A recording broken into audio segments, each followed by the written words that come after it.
Well, look at that. We are live. I've got Mr. Stamboli over here with the Mister. Mr. Richard Stamboli from the Attack Performance Progressive Yamaha Racing Team. Yeah. Yay. I had to say that on the podium for Bob multiple times. I was like driving it into his skull.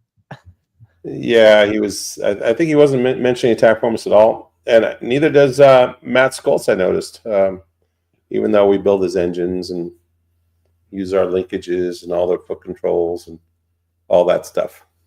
Right. Yeah, it's hard to get riders. It's harder to get riders to say anything on the podium. That's why I don't even go to the podium. You know, easier to train them how to ride a motorcycle than it is to actually say anything of any substance.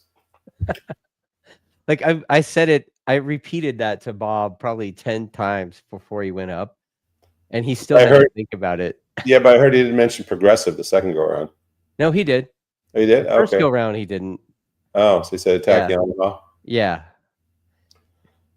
So I was like, Bob, attack performance, progressive Yamaha, attack performance, progressive Yamaha, attack performance, progressive Yamaha. And he goes up there, attack performance, progressive Yamaha. Person used to have a little board with all the sponsors on it he would hold up. So this has been going on for a long time. Yeah. Jake does a really good job with a name, but you know, the rest of them don't. Yeah. By Jeff from Steve Main says, yeah, don't forget the sponsors, man. You know. I don't even go to the podium unless we win. Yeah, I hear that. You know, we kind of talked about it before, right? Like we knew MotoAmerica was going to be tough because it's just so fast, right? I mean, in the draft, what was the highest that you said you saw? 189 or 87, something like that? I think Jake went 189 and Bobby went 188 one session. But for the most part, it was like 184, 85-ish. Right. And I think the BMW saw 190 in the draft. So we bridged the gap a little bit. We're still not there yet. Still trying to get, what are you drinking, beer? The beer of root. Oh, root beer. I was going to say, are you going to share? I don't drink alcohol, man. It's like Spicoli when he busts out the pizza. Yeah, just sitting here having a brew and eat. And I think anybody under 50 probably doesn't know what the hell I'm talking about. Yeah, well, I'm under 50 still for another 6 months. So. Do you remember that movie, Fast Time Ridgemont High? Of course, dude. Okay. It was like the first set of boobies I saw as a kid, right? Yeah, that was a funny movie. Hell yeah. Yeah, none of that stinking. This is our time, Mr. Han. That's what Ed says. Yeah, it's our time. Oh, Ed doesn't know that movie. I don't know how he knows that movie. Isn't he like 30? He doesn't know anything. You know what? Traveling with this team, you know what? I concur. You know, it's just what's happening. It's like you say, hey, do you know what Eddie Lawson is? Like, no. Yeah. I'm not saying Ed doesn't know what Eddie Lawson, but a lot of guys that are in there, they're involved in road racing, don't know some of the older guys. It's really strange. Oh, I mean, you know, the most funniest thing that kind of lines up with what you're saying is I had a staff guy at Laguna offer Kenny Roberts a lead follow. Have what? I had one of my staff guys at the track day offer, not knowing who the hell he was, he offered King Kenny himself a lead follow. Yeah. Kenny Roberts was at your track day? Yeah, it was like a Pirelli thing. Oh, okay. Yeah. Oh, strange. Yeah, so, you know, the rest of the day, the King come up to me and was like, hey, which one of your guys is going to show me the way through the corkscrew? Wow. And, you know, every time I see that guy, I still give him shit about that. I think he would be showing any of us the way through the corkscrew. Oh, 100%. Even though he's like 11D, right? 11D? Yeah, how old is that guy now? Like, he's got to be 80. I don't know. I just remember seeing him on the first on any Sunday at the Hollywood Cinerama Dome. Remember that Cinerama Dome? No. No. Is it gone now? But On Any Sunday didn't have Kenny in it. Part 2 did, I think. No, it did. It had him on YZR 500. They're talking about him going. K. Roberts. They're talking about him going to Europe, and his bike was all out of shape, and they wouldn't pay him the payout. He's like, well, I don't want the trophy if they're not going to give me the money. I just remember those things. Yeah, you remember those things, but I'm telling you, episode 1, part 1 was Mert Lawwell and Malcolm Smith. You sure you didn't have and Gene Romero, the burrito? Yes, sir. I don't know. I've only seen it and wore out like a million VHS tapes as a kid. Kenny Roberts was in On Any Today Part 2. No, I am right. It's okay. I can win sometimes, Richard. Yeah, maybe so. Let's see. Yeah, please ask Richard if he knows how much the new R1 Pankel robs weigh, and if he has to rebalance the crankshaft after installing them. Yes, I do know, and yes, you have to rebalance the crankshaft. There you go. Yes and yes. I love how specific you get too. Yeah. Yeah. They're lighter than stock. They're lighter than stock. Yeah, and stronger. Lighter and stronger. That's what we were looking for, yeah? Yeah, well, we're looking for reliability. So this go around, MotoAmerica gave us a concession, which is really more reliability based, and that's the main reason why they gave it to us. That there is some performance advantage to it, but not very much. It's not like a gigantic leap. It isn't like we're getting a big bore piston. So we got some Pankel rods and pistons, but we're still working through some of the side effects of having that, like oil consumption. So we're working with Pankel on that to see if we can get that down a little bit before the next event at Ridge. And some guys did mention it, that they can smell it coming off our bikes. Yeah, I mean, I talked to Hayden Gillum, and he had a rather colorful way of saying it with a southern drawl as well. So it made it kind of funny. But yeah, like, I mean, do you mind if I say it? Go ahead. I don't care. He's like, man, them things are smoking like a sumbitch. Well, he said, man, your bikes are fast, but they do smoke or something like that, right? Yeah. He said they're fast as hell. They smoke like a sumbitch. Yeah, well, that only does it on decel, and you have to be kind of right on it to see it. But you didn't see any of it on television. No. I mean, we didn't get any complaints. We're thinking, hey, somebody's going to complain that it's disrupting them or something like that, taking their we call them the two strokes at this point. Yeah, because they got just a little bit of on decel, they just smoke just a little bit. We're just trying to find another ring package that'll actually make those things a little better, it's interesting because the 2-ring piston, and Ducati has a 2-ring piston stock, only has a top ring and oil control rail. So I think Pankel might have blew it on the oil control rail. Maybe it's just not working with a standard Yamaha cylinder block, So we'll have to go back and see if we can readdress that. The bikes seem steamy though. I mean, a little bit more. Race 1, I think race 1, the tires are working a bit better, and Bob was able to stay in Heron's draft down the straightaway. He was actually closing on him until he made a mistake in turn 1. But do you want to go through some of the testing and stuff? Yeah, I mean, we went to Virginia for a couple days. Yeah, and we busted out the floaties and the kayak, and I think well, day 1 it was kind of drizzling here and there, but we ended up finally getting some dry sessions. Yeah, that was a track day, so you didn't get a whole lot of laps, and nothing against the track day guys, but they're not racers. No, and so it's really hard for a racer of the caliber that we have on our bikes, or any of the front runners. It's really hard for them to make their way around some of the track day guys, even the pros, because they're not really, it's not their daily job. So you don't know where they're going to go on an apex. Got to turn in early, run wide, so it's difficult to pass them. So it's difficult to get a rhythm going. But we did get some clear track towards the end of the day, and so that was pretty good. And we were able to get some gearing information and things like that we haven't had in VIR for a while. Like I don't think we've gone to VIR since when? I think God, 22. Yeah, that sounds right. Yeah, so Let maybe me take a 23. look. Let's see, 22. Something of that nature.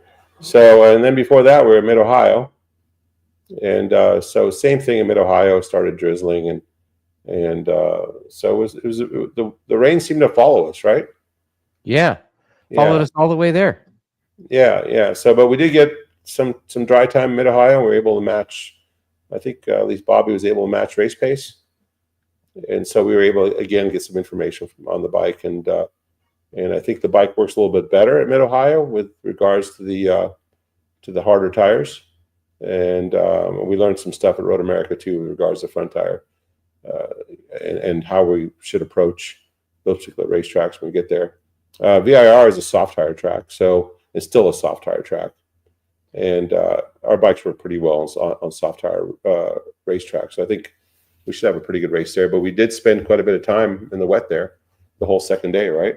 Yeah, And which every time we get the opportunity to ride in the wet, we do, because you always learn something, you always improve the setup. We're able to improve the setup and give Bobby a little more confidence. Jake was already pretty confident, maybe a little overly confident the first rollout, right?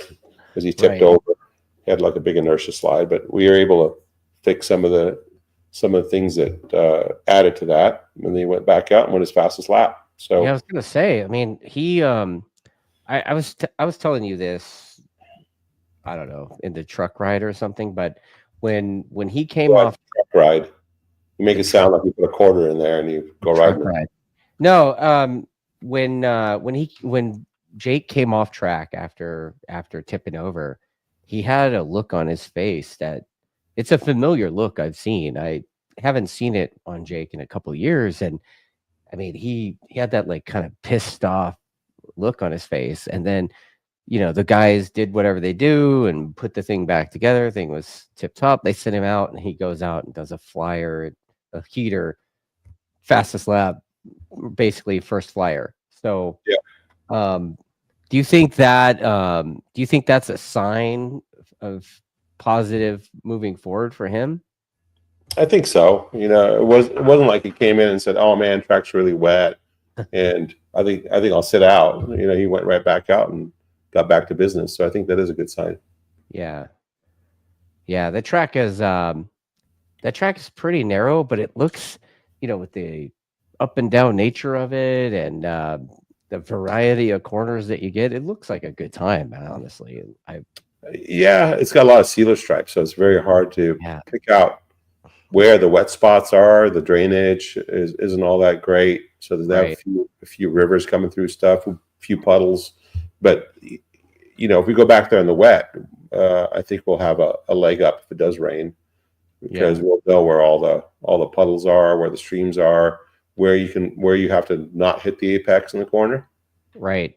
If it's, and a lot of times in MotoAmerica, we're everything's cool and all of a sudden it rains, and then you're doing those silly 15-minute, or 10-minute pre-race wet practice, Right. and then you're out and you go.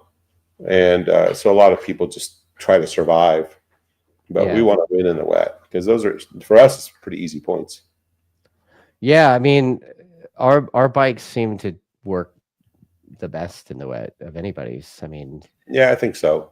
Yeah. Bobby still has a little bit of learning to do, but he seems to be getting better and better and better. When it did rain at Road America, he stayed out that whole session, and it was basically a dry racetrack by the time he came back in. He's still, I don't think he's ever been a wet weather rider, and we've talked about this before, but he seems to be more and more that. And that crazy weather where it's half wet, half dry, like when he was out there in that MotoAmerica session, it was pretty wet going into Canada Corner, but it was pretty dry everywhere else. Yeah. So learning what the Dunlop tires can take, wet tires can take, leaned over, and they can take a lot.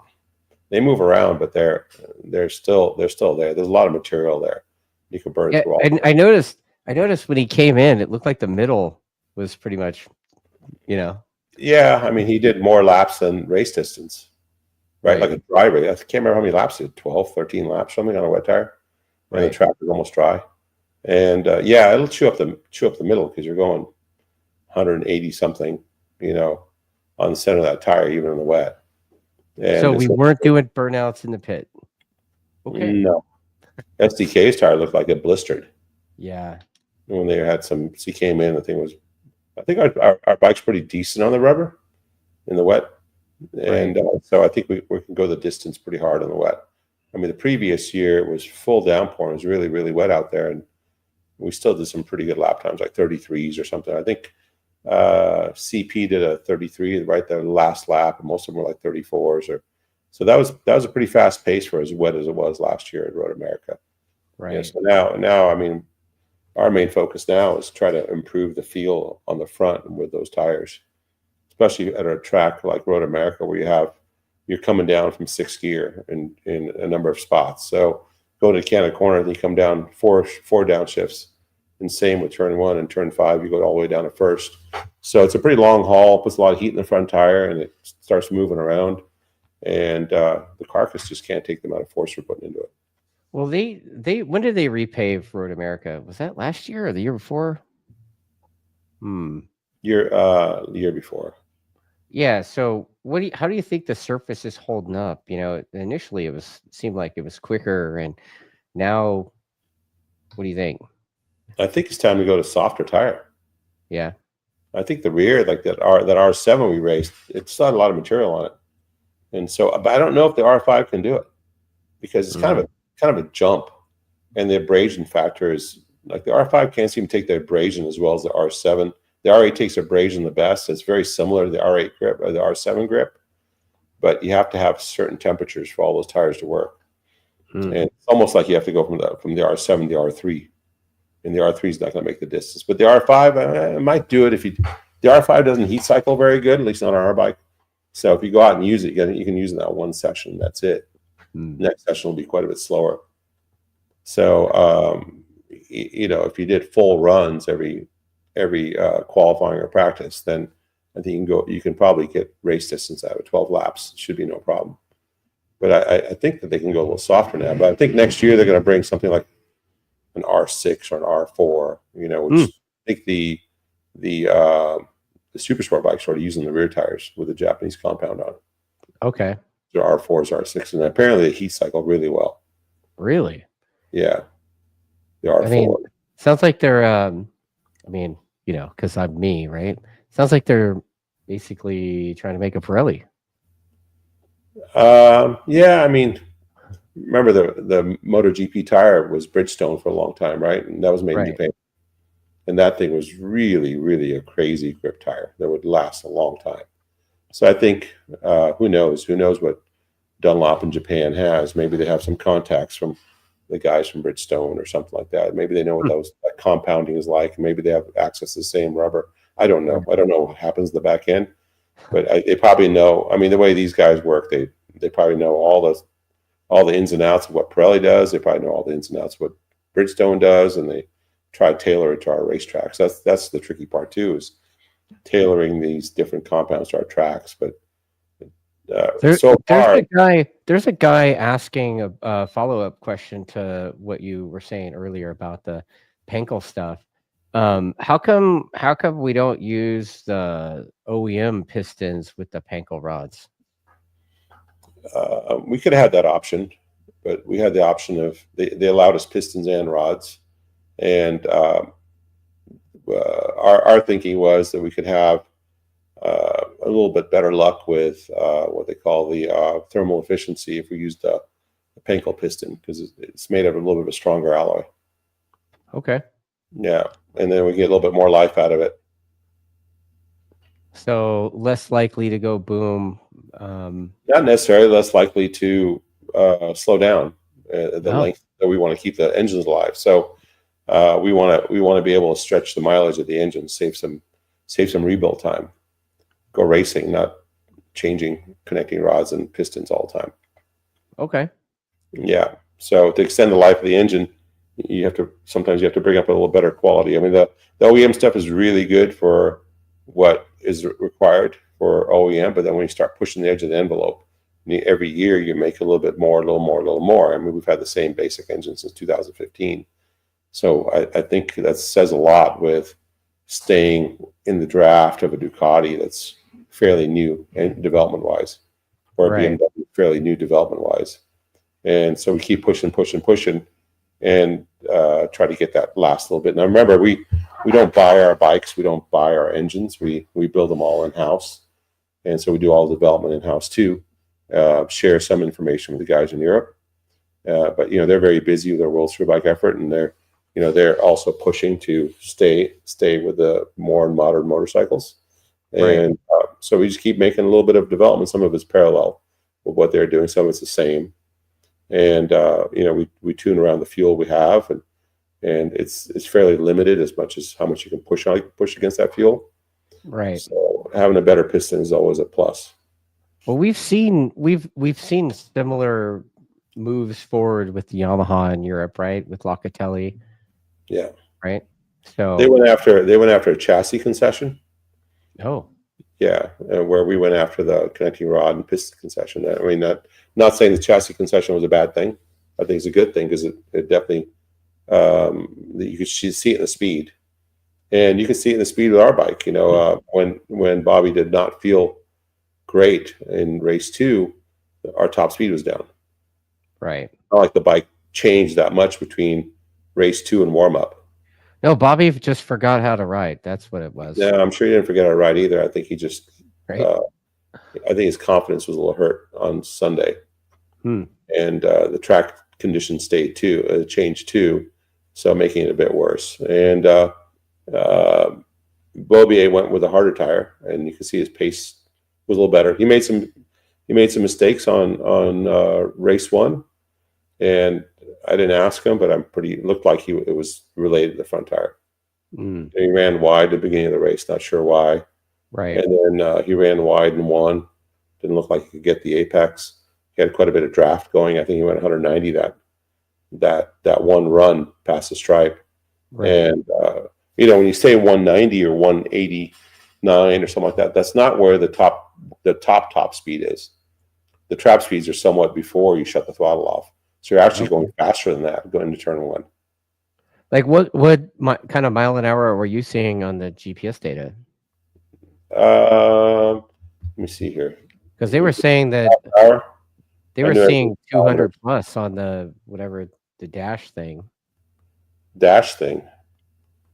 Yeah, whatever that MotoAmerica thing is, that like wave race, whatever. Oh, I don't know what that thing does. I don't know if it's real. Waving flags and stuff on your dash.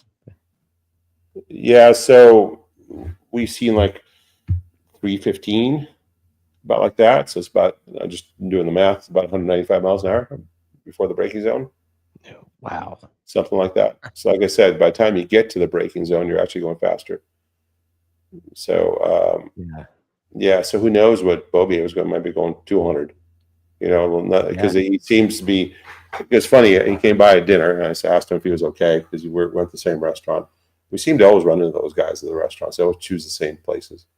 But he came by and said, "You all right?" He said, "Yeah, just pissed off." And so it looked like told him it looked like he took the front, and then we talked about the front tire a bit. Yeah. And he goes, "Bobby's riding good, and your bike is fast." And he goes, "Not as fast as my bike." It starts laughing. So. Wow. Yeah, then he said, I don't know if it's true or not, but he said that Heron got a 2025 spec engine from Ducati, Superbike engine. So I'm not sure if that's the same as like what Bulliga's using or whatever, but it was pretty fast too. I think. Yeah, that thing looks steamy down the straight. Yeah, I think the BMW and the Ducati are pretty similar. We need to keep working and try to close up that 3 or 4 mile an hour difference. I don't think a ridge will be a problem because you can't get to that top speed there. Right. Yeah. So we have that chicane, right? Like if we didn't have the chicane. Well, if you didn't have the chicane, you'd probably end up in the trees. Well, there's that. If something went wrong, you'd end up in the trees. Just pull the chute. Before the trees. Yeah, parachute, like drag boats. Yeah. In the old days, they had the drag boat like a flat. I think they have capsules in them now, but the flat bottom guys would have a parachute. So if they got thrown from the boat, the parachute would open. Rip them out of the boat before it flipped over. So, talking about the race 2 incident with Bobes, we had Kyle Wyman on the Weekend Hangover last night, and kind of wanted to get your thoughts on some of the stuff he was saying. The first thing he was saying was that just watching, he was kind of curious what your thoughts were on whether or not you think that aero was maybe a contributing factor to his crash. You know, maybe the carousel lack of downforce due to the winglets because of the draft. Like, I don't think so. I mean, they use the wings in MotoGP and they race really, really close. It isn't like somebody comes up on somebody else and loses the front.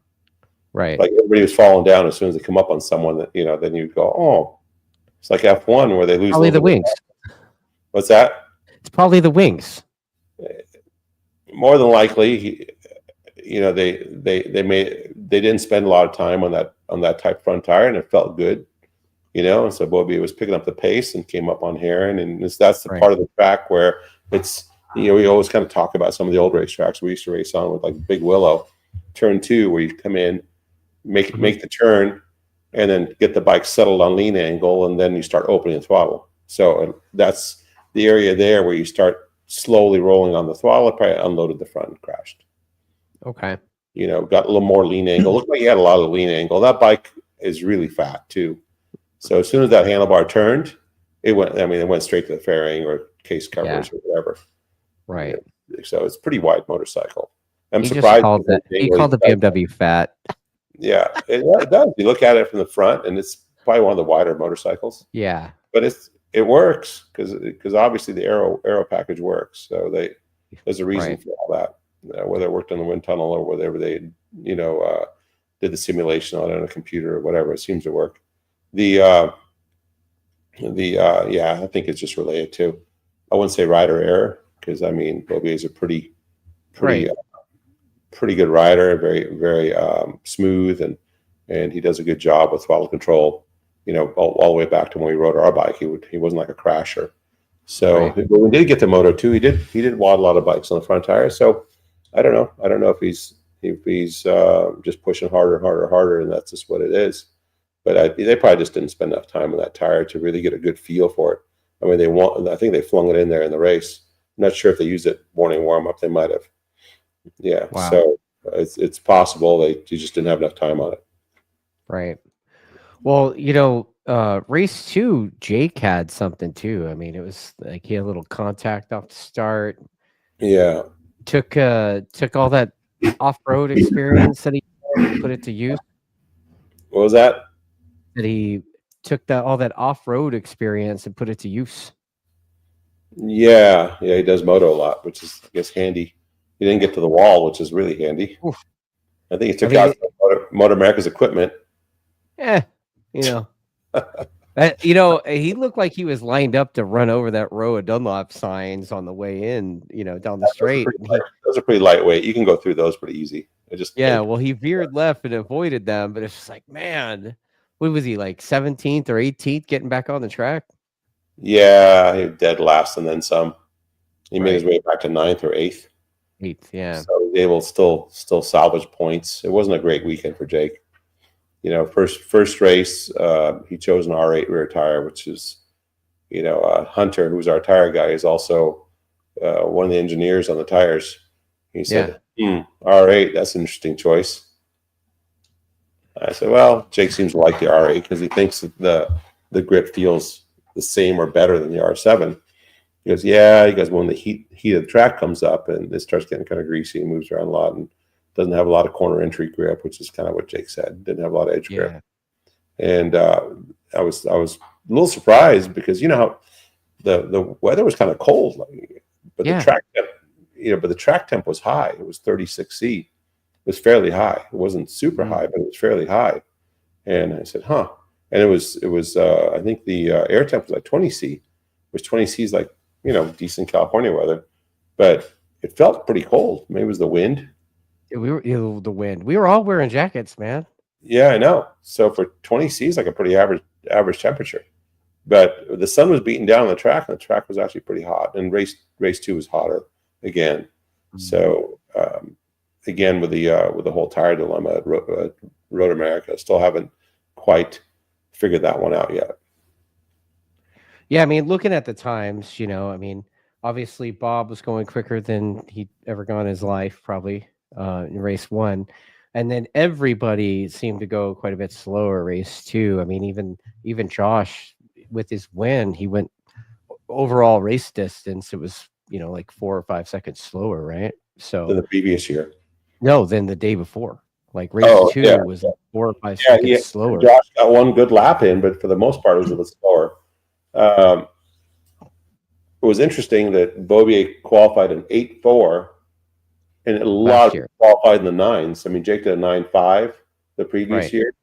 SDK did a 9. You couldn't. I mean, it was like really hard to get in the 9s this year. Yeah. Really, really hard. So for sure, the track has changed. The track has changed, and unless the tires have changed, I don't know which it is, but most likely the tires are consistent and the track has changed, and we're just not keeping up with. There isn't a lot of testing going on at a high caliber at these tracks. So back in the AMA days, we would hit a lot of these tracks and we would know what the compounds are going to be before you get into, and then Dunlop would bring their tires and we would go through the tires, and or if it was Pirelli time, there was a competition back then. It wasn't a spec tire, and you would go through the tires and you kind of figure out what works. And but there isn't a lot of that going on. There might be, maybe they get a club guy or a track day guy to do a couple laps around and not really get a lot of testing. And so sometimes we show up the track and the track's changed significantly, and the harder tires don't work. It seems like the harder tires work on that brand new freshy pavement. Yeah. Well, that R8 is like, what was it called? A 458 compound or something like that, which is like an endurance compound. Yeah. Right. So it's supposed to go a long, long, long time. It's like when we first started going to Podium Club, right? Like yeah. You're quite a bit softer now than you were when we first started going there, right? When we first started going to Podium Club, the R7s wouldn't last. Same thing with Ohio. We showed up and did that first test Ohio last year, and it was, again, a track day type thing. The R7 was getting shredded. And we told the guys at Dunlop that, hey, man, the R7 is not going to go. And they're like, no, it'll go. So they didn't bring the R8s for the race. And then sure enough, everyone was concerned that the R7s would not go the distance. They had to go on Saturday night and go get tires or whatever it was, go get tires and bring them back. And they got like a couple R8s each guy. And we raced on R8s. But Bobby raced on R7 back then on his other team's bike. And he made it go the distance. But everybody else raced R8. And so same thing with Road America. I think the track is finally starting to smooth over, and they can start getting back to. I mean, Road America used to be an R3 track, a 129 track, where you just need a thin gauge tire to be able to go the speed and not put too much heat in the rubber.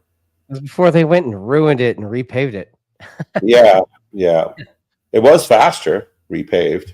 Yeah. You know, you look back some of the old lap times, they were definitely slower, but they ruined all of our bumpy racetracks that our bikes worked so good on. I know. Crappy racetracks that are bumpy. Our bikes, we were set up for all that, Buttonwillow, Brainerd, all those tracks. Yeah.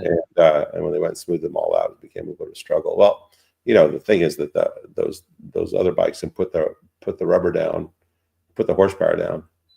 Yeah. It gives them a bit of an advantage. So there's a couple of things too. There's a lot of people walking by our pits and they were asking, they noticed I'm just going to say that what the guy said is rose gold cover on the side. Oh, yeah. Cover. Yeah. Tell me a little bit about that. What's up with the rose gold?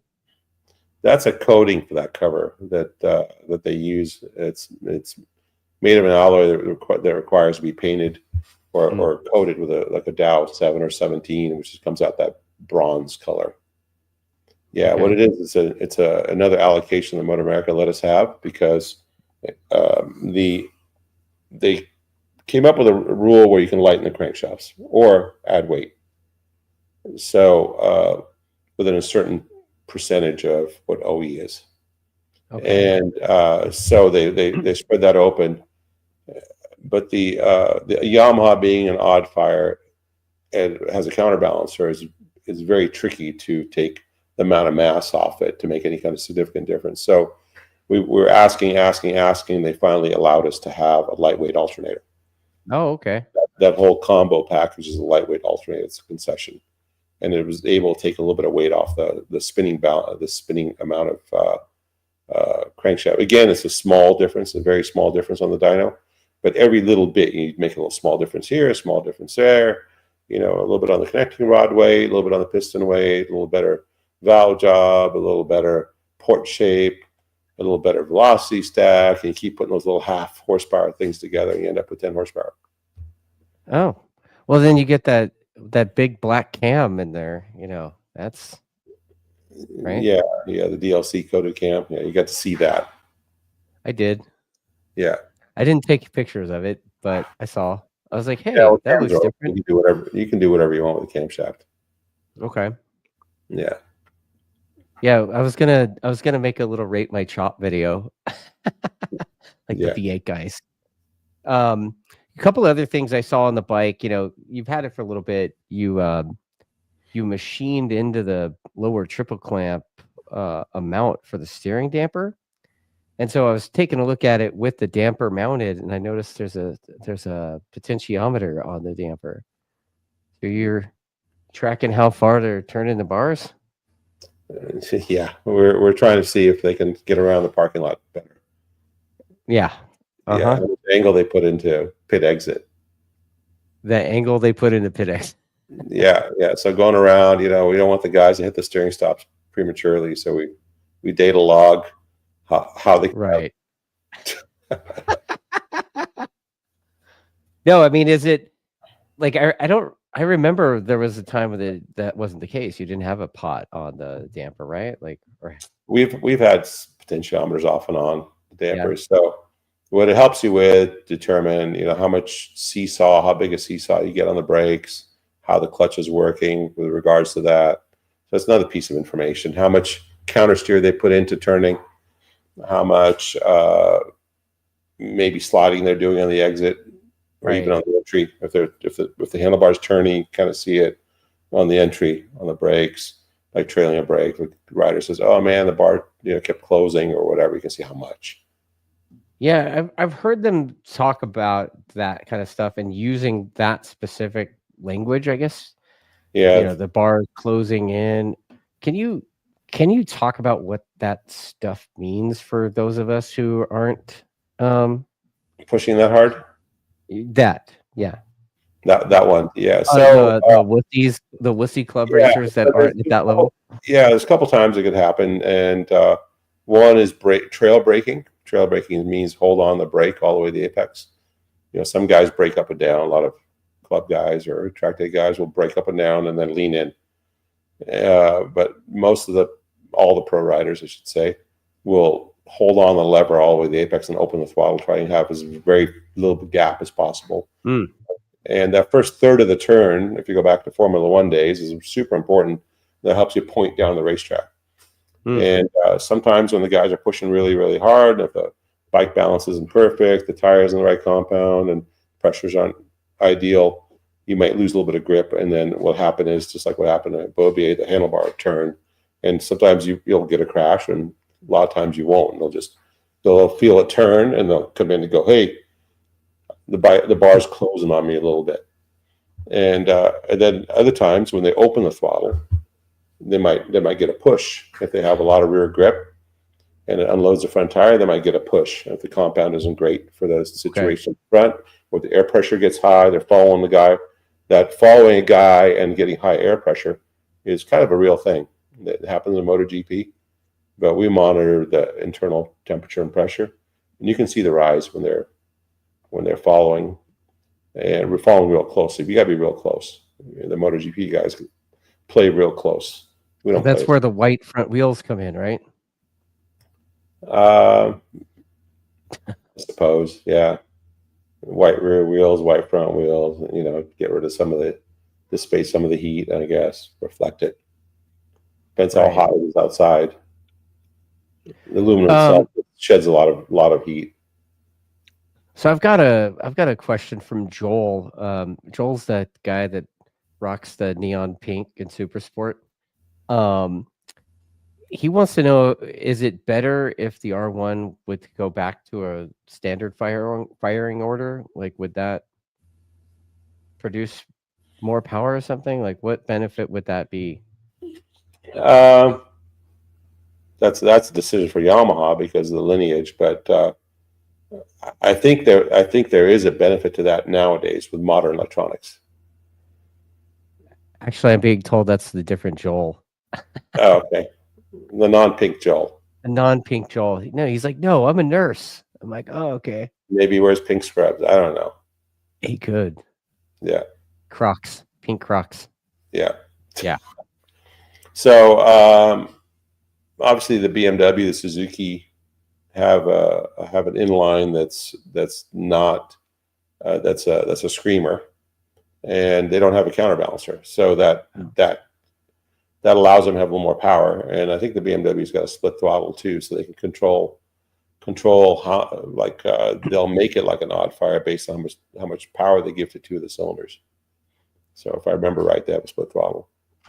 And so in World Superbike, they used to allow split throttles at one time, but they started taking away some of those technical items because they were getting really close to MotoGP lap times at one point. Right. I recall that. At some tracks, they might have been a tick faster. And so Dorna can't have that. Yeah, they don't want that. They want street bikes to be street bikes. They have headlight stickers and taillight stickers. Right. They have a real taillight, but they have headlight stickers to make them look more like street bikes. And so they start taking away a lot of the goodies. And the Yamaha lost the split throttle way back in the day.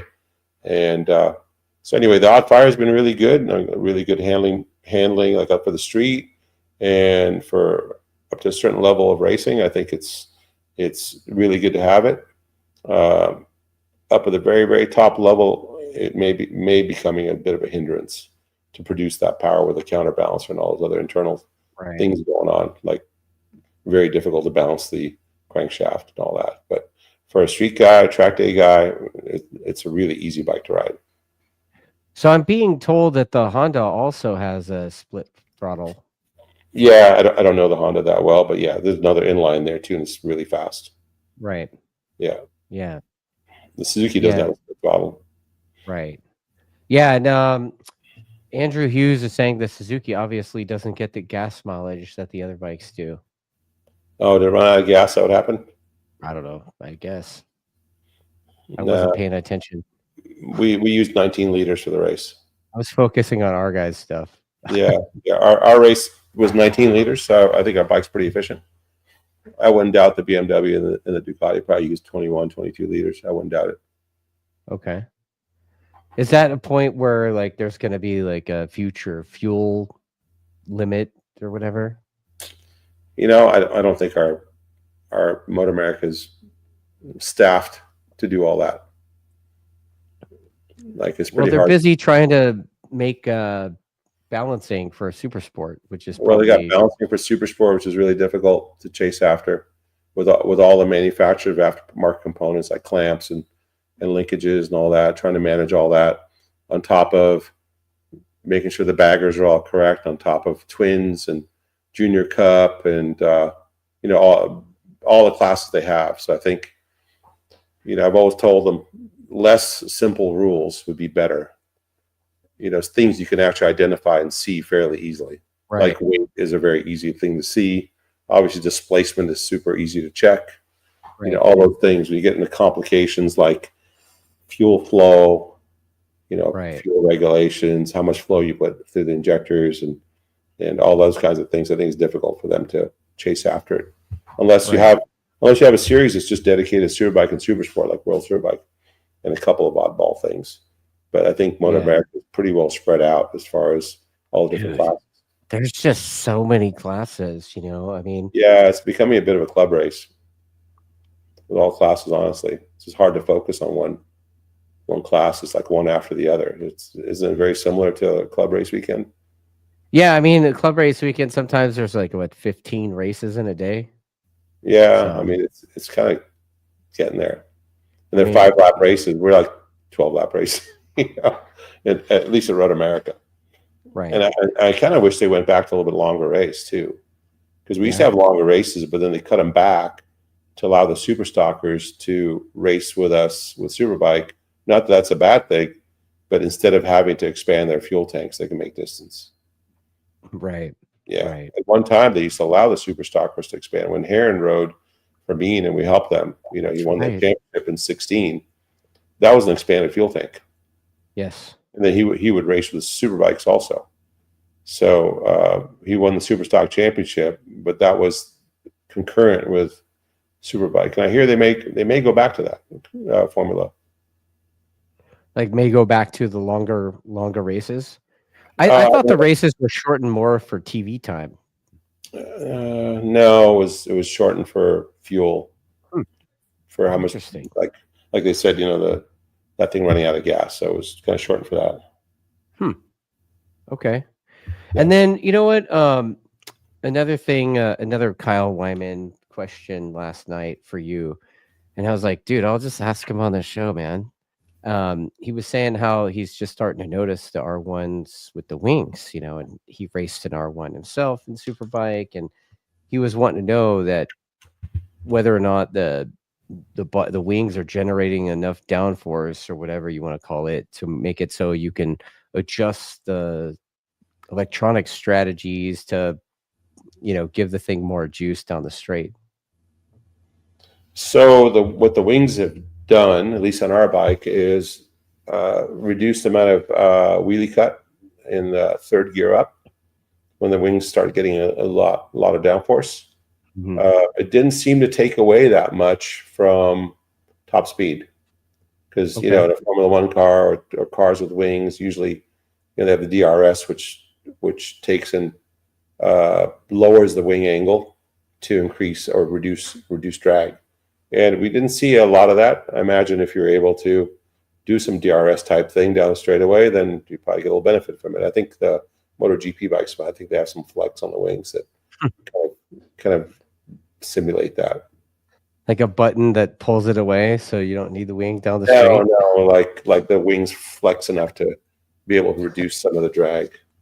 Then air brakes on the way in? Yeah, another thing we noticed was one of the things they said, riders said, was it was more stable in sixth gear going to brakes. So if you got a long straightaway and you go to the brakes, you don't get a, you know, it's more stable on the front tire. And some of the higher speed corners, it did add some more stability to the front tire.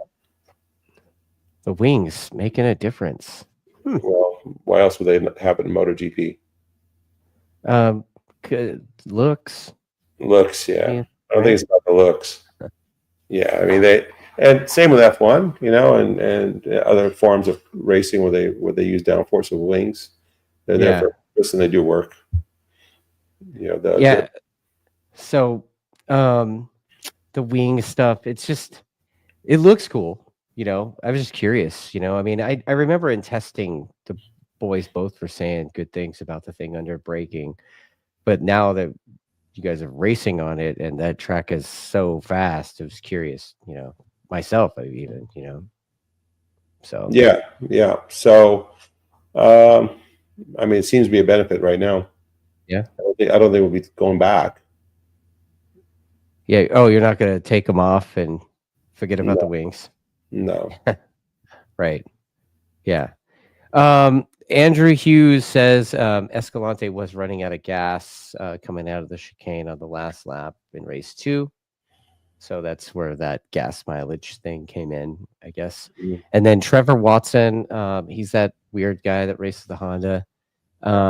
He says, he agrees they do need to race longer. He said stock 1,000 was only 17 minutes long. They could do another 2 or 3 laps easy. So yeah, like I said, we used 19 liters on our bike. Yeah, and it wasn't that hard to modify a stock fuel tank to go to 21, 22 liters. Okay. Back in the day, so I know there'll be some people say I don't want to put a big fuel tank on my bike, but maybe they'll return to that, you know, next year after or something like that. And I don't know what's in the I don't have a crystal ball. I don't have very much input nowadays with those guys, so we'll see what they come up with. Is there a width wise is for legality purposes for the wings? Do they have to be? Yeah, they have to kind of look like stock, right? They have to look OEM. MotoGP, there's a width. Okay. They plan on reducing it again, and they're going to reduce the size of the engine as well, right? Yeah, and they're going to reduce all the transformer crap too, right? I think they may get rid of the squat device at some point. Yeah, I think so. I don't know. 27 rules. Maybe a couple years down the road. Yeah. Yeah, I mean they did similar stuff, but I keep referring to Formula One, but they did similar stuff with the Formula One cars where they went to smaller engines, less fuel, turbochargers, hybrids, and they were able to still go faster. Right. Yeah. So are they going to slow down? Probably not. They'll probably have more corner speed. Yeah. And they'd probably reduce the top speed by a little bit. And I doubt they're going to slow down that much. Well, when MotoGP did that last time, when they went from the thousands to 800s, everybody thought it was going to slow them down. And what happened? They went back to 1,000 because I guess the 800 was hard to manage.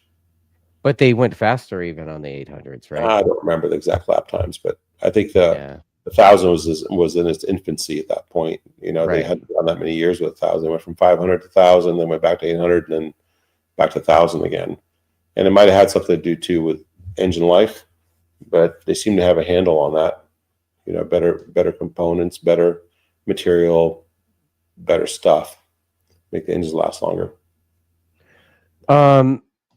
Trevor wants to know if you think Orange Cat isn't racing Superbike to not have Big Brother RaceLink on their bike this season.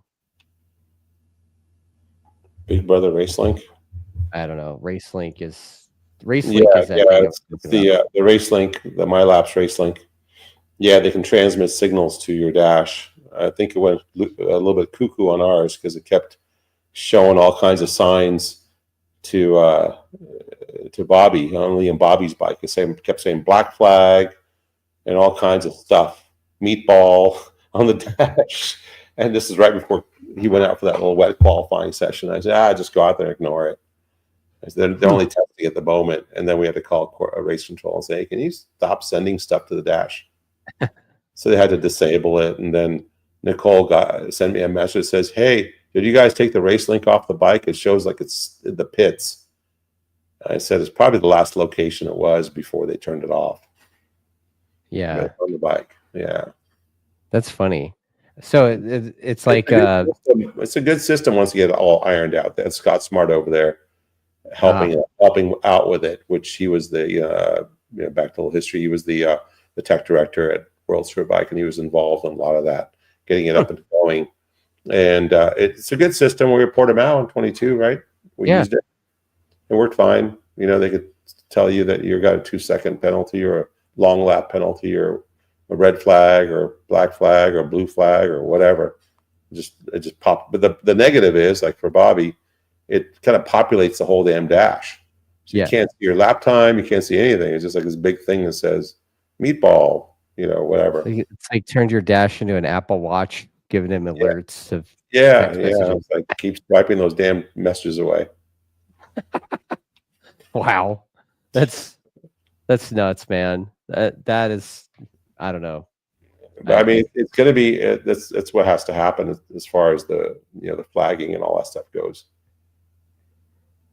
So the comments are saying that Bobby's going to be a rain racer if Richard can help it. Yeah, he looks like one already, man. Yeah, I mean, Heron was scared of the rain before we worked with him and got him going in, what was that, 18 or something? Yeah, and so he became pretty good rain racer back then. He was pretty confident, and then Bobier wasn't all that spiffy on the wet either. And then I worked with him a little bit, he was able to get a little more confidence in the wet. And so I mean, it's what it is. JD was a good wet weather racer. He won his first Superbike race on our bike in the wet in 19. And VIR, right? Yeah, VIR, yeah. He beat Gerloff. I was just gonna say that. And Gerloff. Sorry, Gerloff. Yeah, Garrett. He's a good opening guy. the wound. Yeah, exactly. Wow. So he won a race before Garrett did, and those guys are kind of, I guess, rivals a little bit. Yeah. So Garrett was pretty upset. Apparently, you're being referred to as a rain whisperer in the comments. Yeah, no, it's not. Just gonna keep. Let's talk about some other stuff, dude. Like, on this particular trip, I got to go and test with you guys at VIR and then rode with you in the truck to Road America, and we experienced what could be only referred to as the fine cuisine everywhere. So, do you want to You talk a mean little bit? the Denny's that didn't exist? The Denny's that didn't, the ghost Denny's. That's what we're gonna call that. That building Ghost looked Denny's. like someplace you could have like a horror flick where they're cutting people up. Totally. I think it says open while remodeling. Well, Like, it was open. What's that? It was open. It just wasn't anybody in there, and they weren't actually doing business. Or But the pizza place near VIR that sells you a lasagna that's in the shape of a pizza. yes, It's got pizza shaped lasagna. Was that about an inch of cheese on that thing? Well, you know what, man? Like Fernando and I went and picked those things up, and she hands it to me. She's like, "Just a heads up, they're heavy." And I'm like, "Whatever, it's pizza." She hands me 3 pizzas, and I was like, "Dude, this pizza's like 40 pounds. What's going on, dude?" I think they have their own. I think they have their own dairy in the back. Oh, they must. They must, because I've never seen a pizza with so much cheese on it. well, we had 3 different pizzas. They were completely different pizzas, but we couldn't tell them apart because of how much cheese was on there. When you guys brought them, I said, "You got 3 cheese pizzas?" Like, no, that one's pepperoni, and that one's something else, and that one's something else. I go, that one's meat lovers, and I'm like, it looks like a cheese pizza. So, really quick side. It's right there in Milton, Virginia. Yeah, it's Aunt Millie's, right? Yeah. They're super nice people, and they were never like, again. Yeah, I'm not. Yeah, no, yeah, no, not a fan. No. Not a fan of that kind of pizza. That's just a lot. Not if you're saying it must be Chicago style, dude. It wasn't a pie, bro. Like it was. I don't even know what it was like. The one bite pizza guy would totally shit all over this place, right? Because it's got no structure, right? Yeah, the dough was undercooked, right, and it was like an inch tall of cheese, with all the stuff was like underneath it, and it had a lot of stuff. Inch and a half. I was pretty damn thick. I don't know. I didn't measure. You can get the calipers out and measure that damn thing. But Next it was time. Yeah, I've had better pizza at the truck stop. Yeah, people are saying it's weird. That's what it is. It's just weird. Just weird, yeah. I mean, if you've had pizza in Italy, there's just, I mean, I don't think I think an Italian would not eat it. They'd be like, no way. You know what? Trevor brings up a good point too, because Wisconsin is the cheese place, right? Well, that was Virginia. I know that was Virginia, but we were in Wisconsin racing, and it's like cheese curds and cheese heads and cheese land. Man, we didn't see a single cow anywhere on the way to we took a different road. There's some dairies. If we would have gone straight north through the 57 or whatever that is over there, you would have seen all those little dairies and all that there. Okay. Yeah, there've been some cheese shops on the way. Yeah, so that was the VIR thing, and then obviously we had the ghost Denny's, and obviously the we're with the race team, and it's we do dinner after the work, and we usually end up at some Mexican place or whatever. It doesn't matter what state we're in, we go to a Mexican place. But I'd say the best meal that I had the entire time was at that horse and plow place, right? At Kohler. Was that what the name of the city? Kohler? Yeah. That's the Kohler. The Wisconsin Bangers and Mashed. Bangers and Mashed, yeah. Which is basically bratwurst and mashed potatoes. Like, yeah, it was pretty good. Yeah. You had a shepherd's pie or something, right? Yeah, it was good. Yeah. Yeah. What do you think of the track food at Road America? I didn't have a chance to get any. I was still full from that damn cheese pizza. Like a week later. Totally. Yeah, but 2 slices of those keep you going for a month. Oh man, it took me a couple days to get the system right. When I got home. Yeah. It's like woof. You got to drink more beer at night. Don't do that, dude. You guys go ahead with that.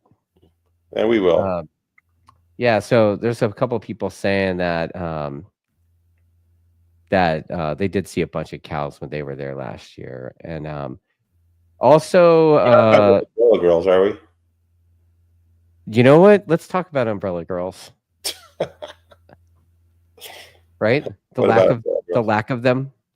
Yeah, I don't know what's going on. There's no umbrella girls around Paddock. It's kind of disappointing. Yeah, there's just the 4 MotoAmerica ones, right? Or whatever. Yeah. You know, I told Jeff the new Tom Halverson, and he goes, "Yeah, we gotta get some umbrella girls." And Marshall's like, "No way, no umbrella girls. They're a total distraction. We need to stick with what we do." Crazy Canadians. Yeah. You know, I don't know. I mean, do you think they're a distraction? Yeah. Is that a positive distraction? I don't know. You get your work done, it's a positive distraction. You don't get your work done, it's a negative distraction. Right. Trevor Watson says the sun rises at 4:30 a.m. Is bullshit too. It's like we're in southern Canada. That was not early. Does sun rise that early? I don't know. I tried not to be up there. No, I have to look it up. I thought it was closer to 5:30. But it did. The sun stayed out forever. Like, I mean, it was like 9:30, and it was still. Ohio was the same last year. I wasn't there. That was my first time there. Yeah, I know they had those twilight sessions that would stay, and during the it was the big deal. Don't you remember? You're like, yeah, I need you to go film somewhere in turn 5. I'm like, cool. Where's turn 5? Yeah.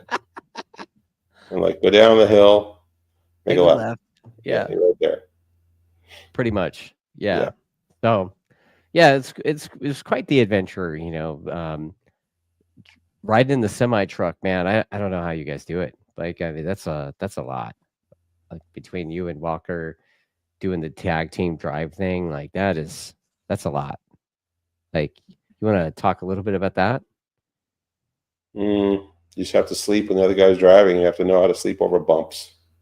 Yeah, that's about it. You get into you get into Shreveport or that area there. The roads are so crappy, and I always seem to get the bunk time right there. But it saves us. You know, like, I wouldn't normally do it. I'd prefer not to, but it saves us a lot of shop time, so we can spend a little more time at the shop instead of having the truck on the road for a week because of all the legalities.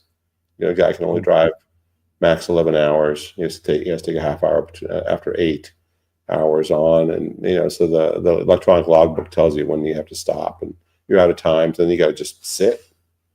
You know, the way we do it. If you team drive, you can hop in and just go again. It's ready to go.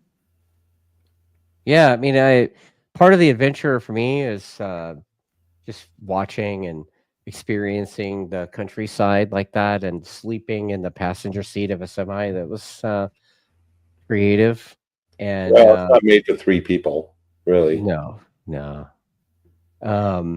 But you know, going through the scales, that was a whole thing. Like, I guess you know, Walker rolled over the scale. The light turns green and he goes. But like, what happens if you're a little bit over?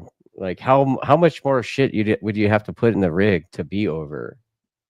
Well, it's 80,000 pounds, and they don't only measure the total weight, but they measure per axle too. Oh, okay. So if you do get weighed, and you know, a truck driver who does it for a living, they would go to scale and measure their truck before they get on the road. Okay. Yeah, that way they don't get popped. Because if they do, and you get sidelined, then you have to get another truck to come move some of the shit out of it. Oh man, so you're not going to be able to continue to drive. They'll stop you. But the Yamaha trucks has a little transponder, which if you sign up for it, it's almost like TSA pre-pass. Okay. A lot of times they'll give you a green light, and you'll bypass the scales because you're a known. Let's say you're a trusted truck, so they know you're not overweight and all that kind of stuff. Some of them have a weigh in motion too, so they can weigh you as you go across the highway. Depending on how sophisticated the state is with their technology, and they can even see. Some of them have cameras; they can see all your stuff. or he'd be able to see if your IFTA's up and all that kind of thing. Hmm. So regular truck driver stuff. That's that kind of answers the question that Irate Barry says, you know, dumb question. Do you still have to stop at the scales as a private entity? If you're hauling a semi truck, right? Yeah, I mean, if you have the transponder, you can bypass the scales if they give you a green light. A lot of times they'll give you a green light, and sometimes you have to stop. We never get in trouble for anything. You know, they just always wave us through. You know, clean truck. Usually it's underweight by a few thousand pounds. They don't mess with us. Yeah. So the added wings didn't put us overweight then. Cool. No, yeah, the carbon fiber wings did not put us overweight. It put us a little under budget, but it didn't put us overweight. Like those things are not cheap, right? Like no, did I say under budget? I meant over budget. Right. No, they're not cheap. Yeah, I mean, every time you tip over, they snap off. Guaranteed, right? Yeah. Do they snap off in the same spot? Can you fix them? Yeah, they're bonded to the flanges and they're made to break off. I think in MotoGP that's kind of a rule. They have to snap off. Yeah. They would like so rider to rider contact, they'll snap off as well, I'm assuming. Maybe, yeah. I mean, the contact that Jake had in the beginning of race 1, you know, we got into it with SDK. I guess he, you know, our bikes launch well, right? So we're on the second row. We had a crappy qualifying. We're on the second row, and so they both get going. And SDK qualified third, so he decides to move over left. I'm assuming to get behind Bobier and Heron. Thought he had a clear path, and here comes Jake, like threading the needle between Bobby and SDK, and he just moved into him. And boom, blocked bars, and just about tossed Jake off the bike. He had to put a foot down. Yeah, I mean he had I asked him. He said he was lock to lock. Yeah. Our you know, steering damper potentiometer was able to record all that. I got some interesting questions here. Let's see, that Joel guy that I falsely accused of being the pinky guy. He says Alex Dumas and Ben Young raced in MotoAmerica and are currently back in Canadian Superbike. Is there any way that can be considered as a rider in MotoAmerica? Like, you know, like, by the way, they are better than Jordan Zoke. Like, what would it take for those guys to get a ride? Jordan Zoke won a lot of championships. I think he's getting older now. Dude, that guy was racing in the 90s. Yeah, he was racing for Kawasaki up there when we were on Kawasaki down here. And that was, what, over 2006 or something? 2005? Like 20 years ago? I remember him doing the Honda thing back in the day, too. Right? Yeah. But that was after Cowie, wasn't it? I don't remember. I don't know. But yeah, I mean, he's been doing it for a long time. And then Stephen Pettinger asks if I'm the only person allowed to refer to you as the skipper. Yeah, I don't like it. Like, I got it from Will, honestly. Sorry, Will. You know what it reminds me of? It reminds me of Gilligan's Island. So does that make me Gilligan? Yeah, you're not that smart. Wow, bro. Really? God damn it. Man. All right. You got your wooden bicycle back there and everything. Yeah. Okay. Great. The next question is from Irate Barry. He says this is a nerd question. What do you do for CAD and FEA when building your bikes? Yeah, we use CAD. Yeah. I don't understand the question. Yeah, like I guess he's asking what software maybe. I like the Autodesk software. Autodesk. Okay. Yeah. Right on. And then let's see. So yeah, because of Jake running off track, I guess Trevor is saying Yamaha makes lawnmowers now. You know, I mean, we used to race at Fontana. They always would mow the lawn right there, right? Turn 2 or whatever that was, or 3. Let's see. And then, how dare you? I'm at least as smart as Gilligan. So there you go. But Gilligan would ride a wooden bicycle with a generator on it. But then again, the professor built all that, right? Right. You're the professor. Yeah. Okay. You're more like the professor than the skipper then, I don't know. or combo. Yeah, something. What do you think about the situation at Willow Springs kind of shaping up? Do you think there's a possibility that that place will be added back to this West Coast schedule at some point in the future? Are they going to repave that track again? They were talking about it. The new Oh, owners are talking about so the new owners built want up. to keep that track going. Oh yeah. Oh Yeah, yeah. they weren't just going to make another meth head, mobile park. Well, I don't think they can. There was a lot of speculation on that, but the reality is anybody that has half a brain, like not Gilligan types, but like, could recognize that there's no water there. Like if they wanted to build a housing development there or whatever, another suburb, there's not enough water to support what they've got now. So, you know, maybe fixing that stuff. And it's a historical landmark too, so they can't really make it something other than a racetrack. Yeah, yeah. Is it a historical landmark? Oh yeah. Oh, Yeah, interesting. that's one of the last things the crazy old man did before handing over the keys to, you know. Yeah, Yeah. that track is a tire eater, but Oh yeah. we did do some nationals there. We had a lot of good racing there, and it's easy to see the whole racetrack, like visually. If you're up on top of the hill there, you can see the whole race pretty much. So it's a pretty interesting track out in the middle of nowhere. Have they And built any more stuff out there? No, I haven't been there in ages. Maybe Yeah, interested to see it. I went to the ARMA event and it was like a time capsule. Like it's still it looked the Nothing's same. changed. Nothing's changed yet, but I know that I think they're closing the track for a couple of months this summer. They're going to do some work, but those guys have. I mean, I listened to those guys talking to that Smoke and Tire podcast guy, and they seem pretty. They're pretty motivated to push through and fix the place up and keep Maybe racing happening there. And it's not just cars either. They're talking about racing bikes again and all that. So that's why I said that. Like, they're going to open up another club to go there. you never know, man. Yeah. Well, it'd be good to have something in Southern California. Another racetrack.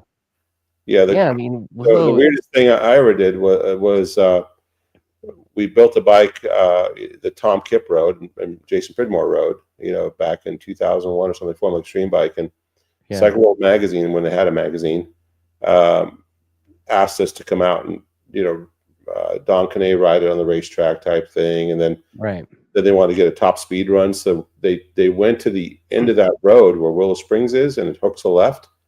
And then long road in the desert. It's a paved road. Yeah, I ride my bicycle out there. Yeah, and they had the highway patrol block off both ends. They did a top speed run in the middle of the desert on our bike. It was pretty weird.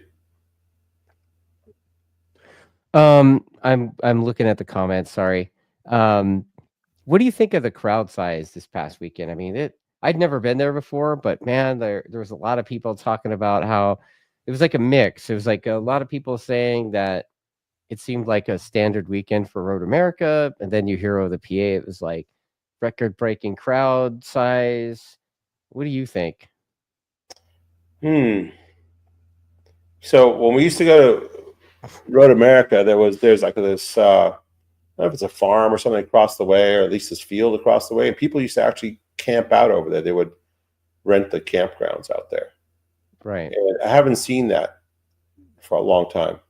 Yeah. And I know there was quite a few people there, and there was quite a few interesting people there from the Wisconsin area too, that asked questions like, about this rider or that rider, and historical people like, is he still racing, or where's he at, or anybody else from Wisconsin racing here, that type of stuff. And the crowd did seem like a pretty good crowd. The paddock was pretty big. There was a lot of semis, a lot of teams. So MotoAmerica for sure is growing. I think that it seemed like they were being pretty positive about the whole experience. Right. Yeah, I don't know if I could equate it to the way it was in the AMA days. Yeah. I don't know if I can go that far. I don't know if Trevor was asking because like his question was something like, I guess I could read it, but basically, like, do you think the crowd was the largest crowd in the last 45 years at Road America since you've been going there for 60? Yeah, I've been going there since I was 0. I was born there. But anyway, like I said, I just remember the days of Smoking Joes and Duhamels and the Boströms and all that. Right. It seems like we had some pretty long lines to get autographs, and you had to kind of zigzag between people and beep and try to make your way around. There was the crowd was similar. Kind of looked like that to me. But there was also a lot of competitors. So that adds the crowd size, right? It makes the crowd look bigger. It seemed like even going down the hill all the way to where the display trucks were, with all different manufacturers. Yeah, that seemed bigger as well. Yeah. So it's hard to say. I mean, I didn't exactly count heads back in 2001 or wherever, late 90s, and I can't remember the first year we went there, 93, 4. Yeah. So it's hard to say if it matched that, because the AMA days we used to get some pretty big crowds. And that's why the riders made 7-digit salaries. Yeah, we need to get back to that. That's not counting the zeros, after the decimal point or before the decimal point. Right. We're talking about 7-digit salaries at one point, and so we're not there yet. Yeah, maybe it keeps getting bigger. Yeah, and the MotoAmerica does a better job with who knows, with broadcasting. Get some bigger sponsors on board, maybe they'll get there. Well, I was kind of trying to stay out of the way, so I was taking tram rides all over the place, and I went through all that camping stuff, and I actually talked to this family that had been going to Road America for 25 years, and her daughter was an adult now, but apparently they camped there in that tent when she was pregnant with her. It's like, wow. Oh man. So it was, they were saying even that there too in that tent. It's Road America, bro, probably. Right? Did you give a piece of that cheese pizza? No, they had their own concoction. Like I'm gonna save that for the Chronicles of Crewman 37 stuff, but yeah, they had some interesting cuisine that they were making. They offered me some, and I was like, no thanks. Rocky Mountain oysters. Politely, no thanks. No Rocky Mountain oysters. Nah. It was like with, it was free. There was like there were Fritos nacho cheese was involved. Oh, yeah, and I was like, yeah, no, thank you though. Right. But yeah, it would be pretty great to, JD Beach even was saying that it would be, we got to figure out how to make that kind of attendance at every round. Yeah. Trying to think of VIR usually has pretty good attendance too. Right. The VIR and Laguna, right? This seems to be like the Laguna always has a pretty good crowd, right? So VIR was always pretty interesting. I remember the Army used to bring a couple of Apache helicopters and park them on the lawn there, and they would do a flyby and things like that. You just don't see that anymore. Yeah. So that again, I think that's something that MotoAmerica has to get after with trying to talk to the locals and the military bases and all those kinds of things to try to get some, because a lot of these tracks, they have military bases nearby, and they can get some interest going. So there's a lot of ways they could go about improving it. I just don't know what their plan is. All right, I got 2 more questions before I let you go. Okay. Martin's Life in a Hangar wants to know what you think of the front end woes from Pecco Bagnaia, and how would you try to build confidence back into the rider when they get lost and lose it? Yeah, that's a good question, because we're kind of on the edge of that ourselves this weekend. I know we're right there in the mix, and at least Bobby was, and Jake struggled with rear grip in the first race. Right. But you could definitely get spun out trying a lot of stuff to fix something, and then you could never get your head back onto what felt good. And once you lose that confidence, it's almost like you have to change something major, like the team, the bike, the crew, something. Right. Fire the rider, get a different rider. Fire the team, get a different team. You have to do something drastic. And I think Bagnaia is probably going to move along to another team. I got a feeling. Yeah. Something's got to give there, right? So yeah, I mean, he had all the confidence in the world, but look at Quattraro, right? So he was same kind of thing, but he stuck it out. Right. And he hasn't had a bunch of luck lately, but man, that Yamaha looked like it was going to check out the last race, right? Yeah. He's been on pole twice. It's a matter of time, unless they take a downturn at some point. But it's a matter of time. He's feeling it. Yeah. And the guy was a winner, and at one point, they were talking about how he's untouchable and all that kind of stuff, right? Right. And the lean angle he would have, and all that stuff when that bike won. What was it, 22? I think it was when Yamaha won just about every championship. MotoAmerica, BSB, JSB, MotoGP, World Superbike. I mean, they won everything, and there was a lot of confidence. And then, it went downhill from there as the Ducati started going better and better and better and better. So, yeah, it's interesting to see what will happen there. But as far as the confidence of a rider, man, it's really, like I said, it's really easy to go down the wrong path and start making too many changes and then get lost in it. That was we had a problem like that with a Kawasaki in 2006 or 7. They had this one Cowie. It was just the biggest turd ever. I mean, the chassis was terrible no matter what you changed on it. And we were racing super stocks. You couldn't brace it. You couldn't do anything with it to change the structure of the frame. It's like a wet noodle. Yeah, it was 8. Maybe it was 2008. No, it was 2000. I think it was 2008. And Buckmaster wrote it. I mean, you could put whatever shock you wanted in that thing, whatever fork damper you wanted in that thing, it would feel the same. You always come in and say, "It's the same, mate. It's the same." Just put the stock one back in. Yeah, and in winter testing, it felt pretty damn good when it was pretty stock. But once you add a little bit of power to it, you're able to build the engine the way you need for it to compete with everybody else. The thing was unrideable. Yeah, it was the worst piece of junk ever. And I mean, I shit you not, it was the worst piece of junk motorcycle ever worked on. That 2008 Kawasaki. It was awful. ZX10.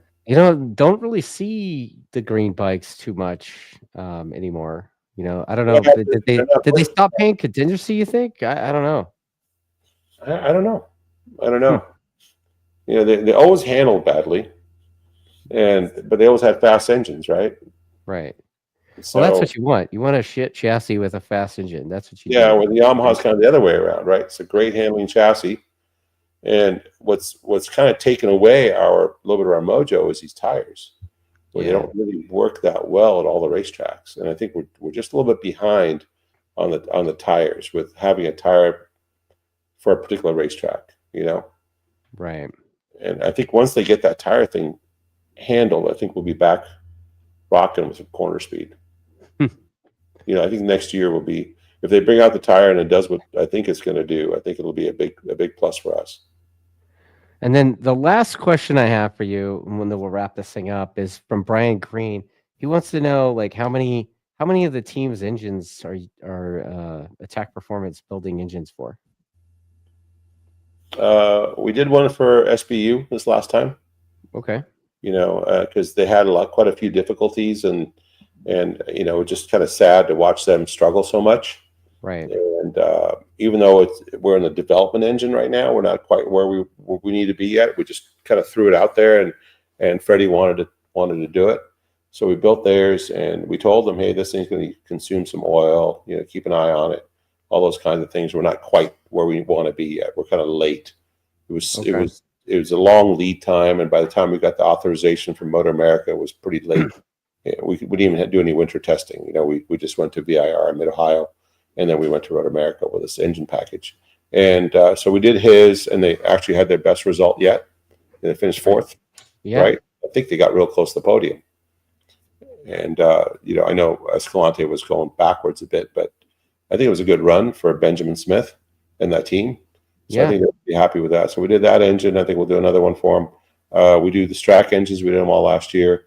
We're doing them this year. We do the Altus ones, and those are all basically spec engines. The Altus R9 engines, right? R9 engines, yeah. So then we do obviously all of ours. As far as other R1s, there's no other really R1s in the paddockless racing. I think Flinders does his own thing. I don't know what he does. And so, I mean, that's about it. There's also a few, I guess you can call them privateers or guys a little further down the rung that we do engines for. May not have the budget to race with some of these guys like Strack or Altus. Yeah, right. BPR does their own. So anyway, yeah. So we do some of the quite a few of the front running Yamahas, but the R6 was a lot of fun last year because it was still a little bit of a development game. You know, you could still port the head and do some work on it. But the R9 is very spec. Baby Superbike. Yeah, the R9, yeah, it was a lot of fun. I mean, I would still race that thing. You know, we have I think we have one more bike back there that's sellable. I still got to take the engine out of that one, right? Yeah, the Daytona bike. Yeah. Right. But like I said, it's that was a great motorcycle to do some development and racing with. It was fun, and same with the R1. You know, we're still constantly developing. It's a lot of fun. The R9, like I said, it's a spec engine and just goes by the European spec they use in World Supersport, and it is what it is. You can't really do much with it. You know, we do all the cylinder heads. We've been tasked with making a spec cylinder head, and that's what we do. MotoAmerica, it's all materialized, and it's very much, this is what you get. You know, you're going to complain it's slow or fast, or other guys complain it's fast. The guys riding them complain it's slow. You know, so it still wins. Like, I think the Strack or Altus guy, I can't remember, they said, the Ducati got more RPM, didn't they? I'm like, I don't know. And they said, how can we get more RPM? Because World Supersport's 12,000, we're 11.5. I said, you're not going to get it. Why not? Because you're winning. You can't, how are you going to go to MotoAmerica and say, we want more RPM? We just won at Road America. Right. Like, so how can you win that argument? You know, you couldn't win it in court. You know, so you have to lose like 3 in a row badly to be able to get, you know, with the balancing rules the way they are. They look at 3 races and they get all the data. And, you know, if your rider's heavy and doesn't get a bunch of acceleration, that's one thing. You know, if your rider's tall, is an aerodynamic drag. You know, if you're racing against Matt Scholz, he's a demon on the brakes. He goes around corners really well, uses the bike, and apparently so does Davis now. I mean, he built a lot of confidence. So it looks like Chavi's doing a good job for him as a crew chief. So, you know, you're just not going to get any benefits winning races. Unfortunately, that's the way the spec classes are. Right. Not a big fan of it, but it makes for tight racing. Yeah. I mean, was it like 4 or 5 dudes going at it?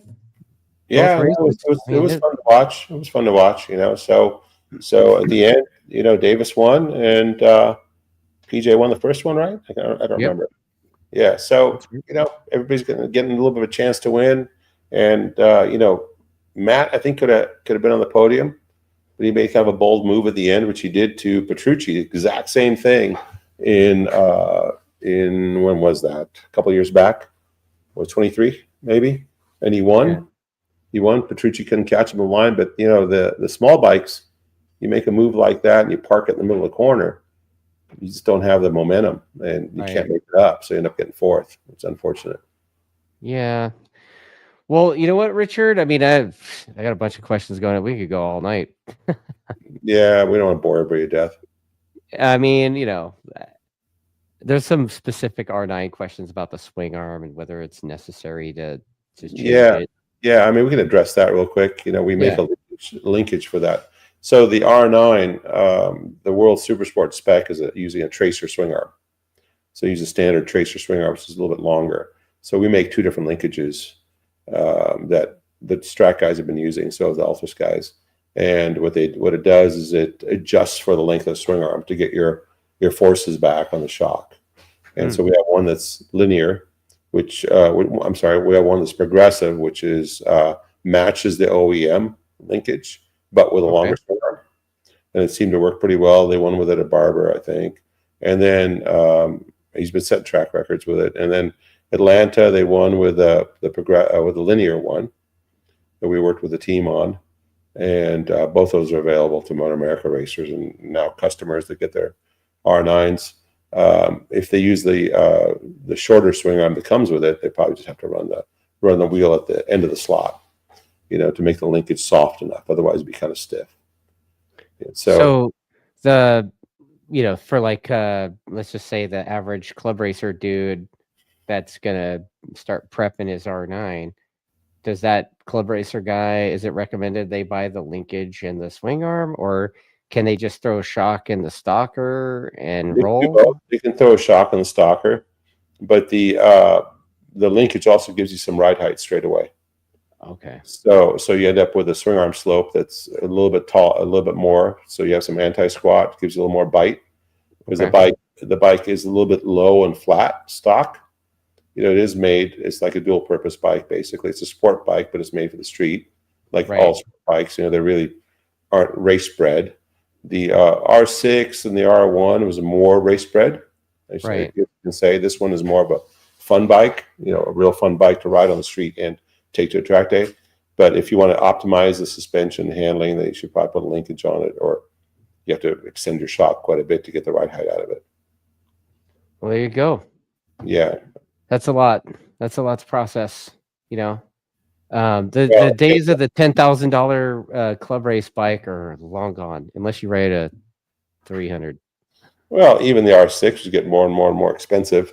Right. And you still have to buy suspension for it and everything like you do any bike. Right. Yeah, even if you buy a Ducati, you still got to buy some good bits for it before you put it in. Yeah, so there's that. All right, man. Well, dude, thank you for this. I guess what do you got, the Ridge next? Yeah, we have a little bit of time in the shop to do some development, and we won't need it so much at Ridge. It's not really a horsepower track. It's got one straightaway. It's not that long, and I think we'll be okay there. It's a softer tire track, so it lends itself. Heron won last year. We finished 1-2 in the wet, but I think Jake's arm is quite a bit better now than it was last year. I mean, it would go numb like a couple laps, and Cameron Peterson rode our second bike there last year, and his arm went to sleep or got arm pump and raced, and he finished third or something. So I think we'll be fairly competitive. Bobby's really, really motivated. So is Jake, and so we'll see how it goes. Right on, man. Well, I guess I'll be there with you. That'll be great. Yeah. The Ridge is a good time, and well, wish you the best of luck, Richard. I'm gonna let you get back to doing whatever it is that you're doing over there. Go home. You're gonna go home. Okay. You're gonna go have Mark run around, chase him, get your workout in. Sounds good. Right on, man. All right, man. Well, thanks everybody for watching this thing. If you like it, please make sure you share it and subscribe and mash the buttons and all that stuff. And definitely hit up Attack Yamaha and buy some parts for your bike. Right? Yep.